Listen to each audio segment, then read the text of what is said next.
کمک کردنتون به یه بچه 8 ساله هم توی سیاست داره. تو این چهارراه خدا شاهد، من 1 ساعت وایسادم اینجا دارم نگاهشون میکنم. 2 تا بچه 10 ساله 11 ساله، 2 تا دختر بچه وایسادن به فاصله 20 متر دارن آدامس میفروشن. یکیشون خوشگله، موهاشو بسته، گوگلی مگولی، ترتمیز، ناناز. اون یکی دلم نمیاد بگم زشت، به اندازه این قشنگ نبود، لباسش کثیف بود و فلان. 1 ساعته دارم نگاه میکنم، هر ماشینی اومد یه ترمز، یه نیش ترمز نزد جلو اینی که ظاهرش قشنگ نبود. ولی 20 متر جلوتر شیشه رو میدادن پایین، دست میکشیدن رو سر اون یکی، نازش میکردن، ازش خرید میکردن. چجوریه؟ کمک کردنتون به یه بچه هم توش سیاست داره، شعاف داره، مسخره بازی، دل ندارین نه؟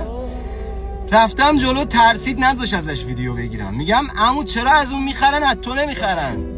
نگاه کردنشو داشتم میدیدم، میفهمیدم تو دل بچه چی میگذره. آدم خر نیست ببینه میفهمه دیگه. چشای بچه پر شده، میگه نمیدونم اونو دوست دارن من. آدم نیستی نه؟ تو که داری گل میگیری، آدامس میگیری، یه دونم از این بگیر. اصلا نگیر تو اینو رد کردی اونم رد کن.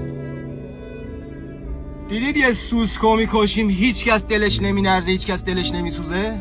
یه پروانه رو بکشی دل همه میلرزه. جفتشون هم حشره‌ان دیگه.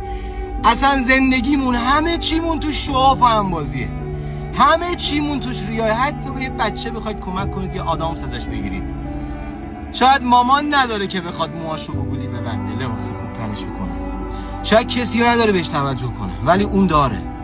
به اینا فکر نمی کنید؟ دهنتون سرویس بابا. حداقل بین 2 تا بچه 8 ساله فرق نذارید.